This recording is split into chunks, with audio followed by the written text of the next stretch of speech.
again, just for today, what we're going to do is we're going to look at the Stowe Rock sale, the behavioral matrix, and the actual motto itself. This was the motto that the staff actually voted on, what was that, 2 weeks ago, in regards to like the behavioral motto for the middle school. I want you guys as a group, though, is what we're going to take a look at it to see if there's anything that needs to be changed in regards to the language on the matrix. And again, these are going to be the posters by area they're going to be posted. This itself, this right here, this big large thing won't be actually posted except for maybe in the office. But we're going to be breaking these down into posters. The people that are actually on the expectations committee are Julie and Becky. No, Bob. Okay. What we're going to talk about also is what the expectations committee, the rewards committee, and the data committee people, and what some of your initial responsibilities are going to be going forward in the next month or so. Okay? Okay.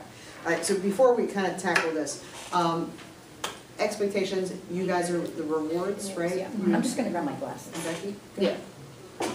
That's okay. And you guys are the data committee. Okay.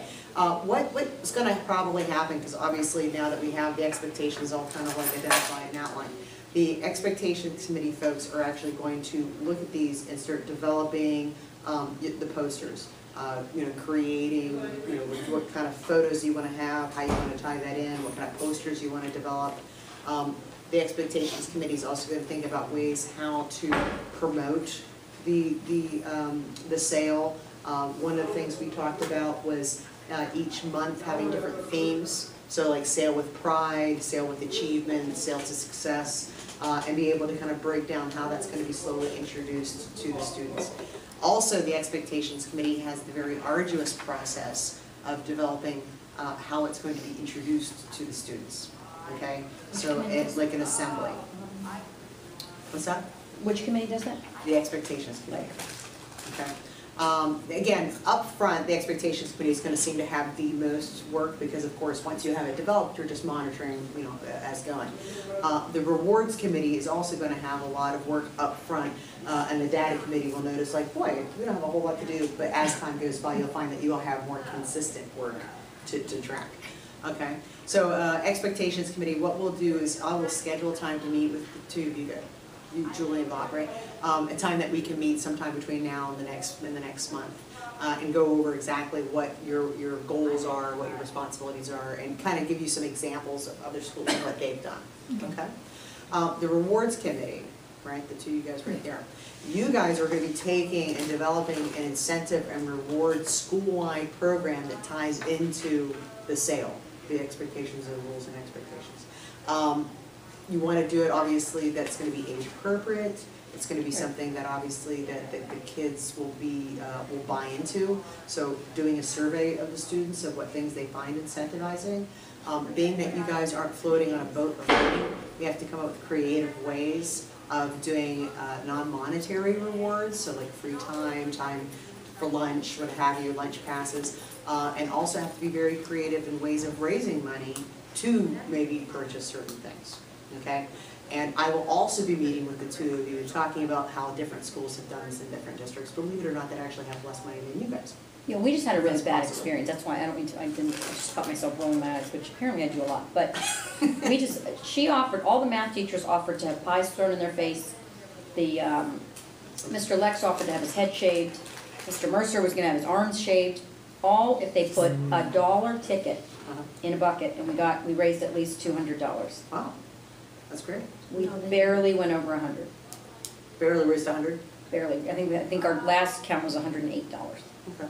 And that was like with that kind of an incentive that they were, and they talk big when you're sitting there, and then you do it, and they just. Well, they expect everybody else to do it. Right. They're not accountable. You're talking about the staff, the students. Oh, the students. No, the kids. Yeah. Oh no. Okay. But the big thing about it was that wasn't enough. Mm-hmm. Well, guys shave their heads all the time. I was like, are you kidding me that you just said that? Right.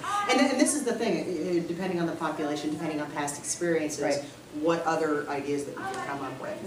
And again, I'm just feeling really discouraged right now. I'm sure we'll come up with stuff, but yeah, it's really fine. Again, kids lose their interest pretty, quickly.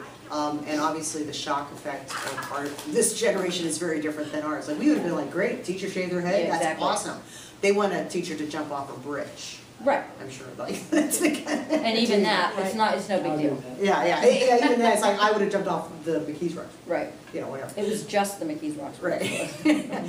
But again, we'll sit down and come up with some clever ideas. Some schools, for instance, will do like, Jeans Day, for the teachers, and then the teachers, donate $1. Sub sales, bringing in subs, teachers, can buy stuff, whatever, certain things like that.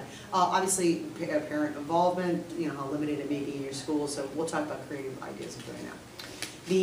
The data committee folks, right? You guys right here. I would talk to you to identify or start collecting and looking at the office discipline referrals of this year, okay? So starting from August, so we need to start getting baseline data. So what were the office discipline referrals starting this year? Talking to Dr. Kruber, they did not actually collect them officially last year. She had like a ballpark figure, but we're officially going to start really looking at those office referrals. What grade is having the most referrals? What day of the week you're seeing more referrals? Which month are you seeing more referrals? Okay, so we start looking at trends and identifying ways of planning around that. And the nice thing is that you can start comparing like next September to last September, so you can kind of start seeing and identifying trends that way. Okay, and with that, the data committee then starts to get even more involved because you guys are also going to create ways that teachers can refer. Kids are starting to get a lot of office referrals, such as like 2 to 5 when they start getting into that yellow zone, that moderate risk. How we can start identifying ways of doing supports and interventions before they go off the chain.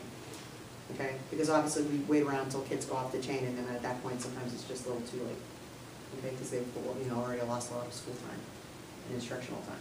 Okay, so I will also meet with you guys again in the next month or so, schedule a time, and we'll start talking about what your goals and your outline will be. Okay. So you don't want us to start pulling referrals now?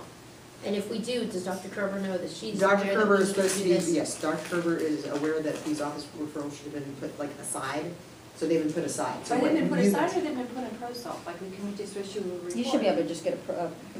Yeah, okay. They should have been put in their systems, aren't they? Right, and whatever's in the system, she types Yeah, up because, exactly like- what we write on the referrals, that's, because we look at them all the My time. hairy arms, Mr. Are you Mercer. gonna give us Actually, that if you go news? into on-hand schools, I think you can actually look up the information by grade and stuff like that.